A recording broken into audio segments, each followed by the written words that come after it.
Hey guys, what's up? Z here with Z Reviews Tech, and I have here another Xiaomi phone with the Snapdragon 625, sadly though, the Xiaomi Mi Max 2.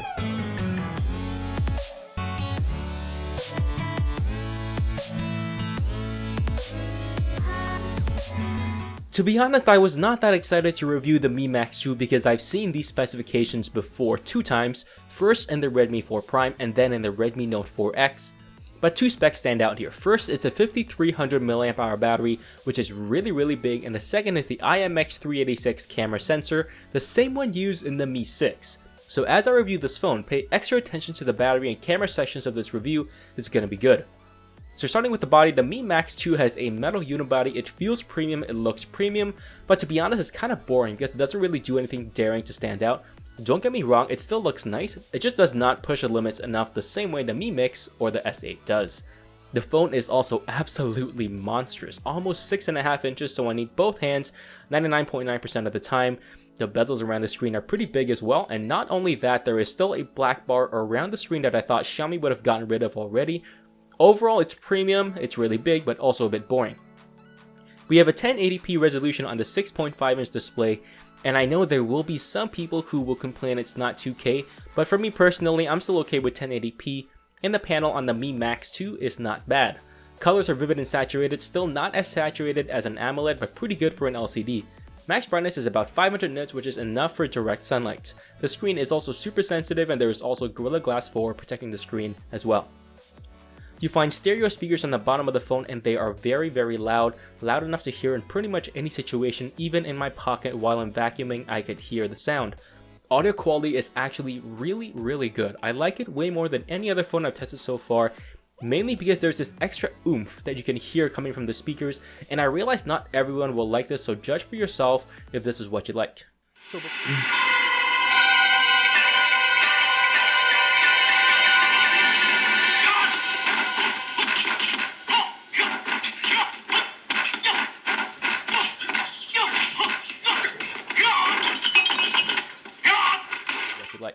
So before I dive into the battery test, I want you guys to guess how many hours of straight video playback this phone could do and post it in the comments down below, and I'll reveal it at the end of the battery section. So battery life, 5300 mAh with a Snapdragon 625.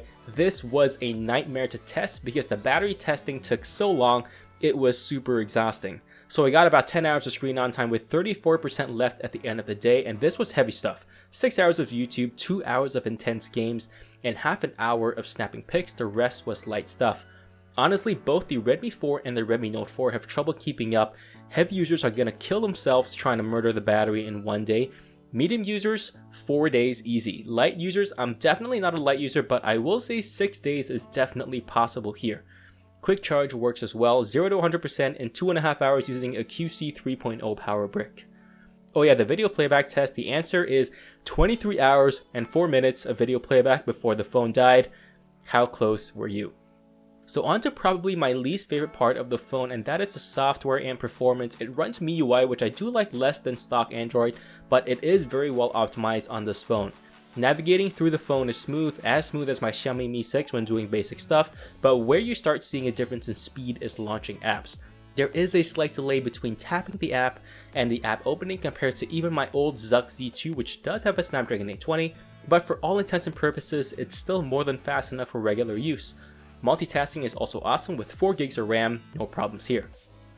Gaming is great. I played all the intense games like Asphalt, Modern Combat, Mortal Kombat, no slowdowns at all. The screen is also nice and big, which makes gaming very fun.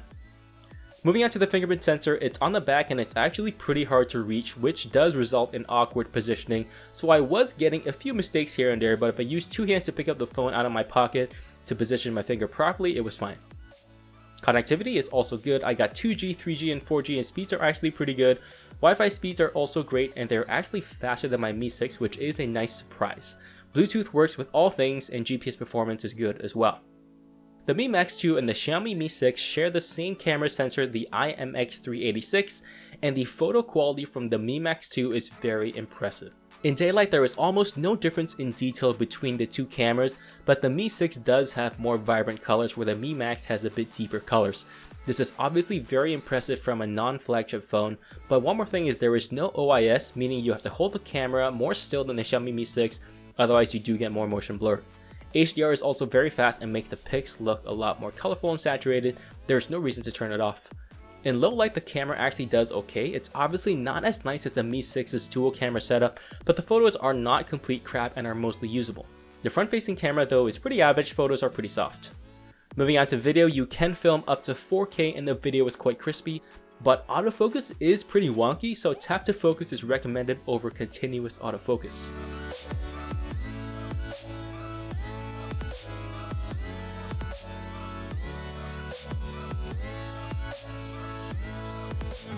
So even though I'm really tired of seeing Snapdragon 625s in Xiaomi phones, we've had 3 so far, I still really highly recommend the Xiaomi Mi Max 2, mainly because of 2 reasons.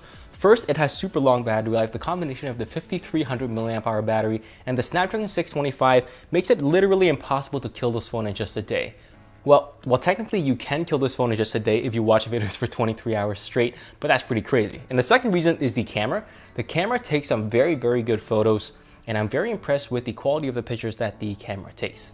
Sadly though, this phone is not gonna be my daily driver, mainly because of how big this phone is. That's purely personal preference, nothing against the phone itself. I mean, I can barely handle a 5.5-inch phone, so 6.5 inches is pretty crazy.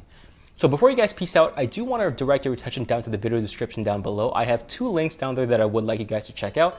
The first is a link to buy the Xiaomi Mi Max 2, and the second link is an article that I wrote on Gizchina about why Xiaomi uses the Snapdragon 625 so much. So I really do highly recommend you guys check out the second link over there as well. Let me know what you think in the comments down below. Be sure to hit like and subscribe, and I'll see you guys in the next one.